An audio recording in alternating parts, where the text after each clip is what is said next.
et ma püüan oma mõtet juhtida natukene teistmoodi kui siis, kui ma mõtlen sõnades, panen sõnades kirja.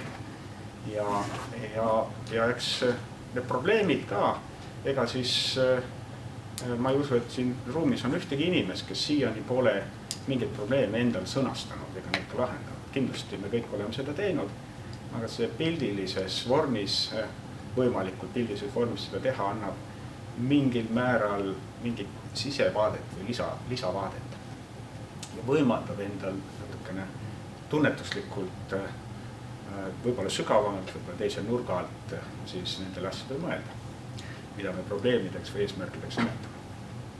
Aga lähme siis selle esimese tutvustusringi juurde. Et siin on seda valget paberit, et olge head. Nüüd esimese töötoa omad on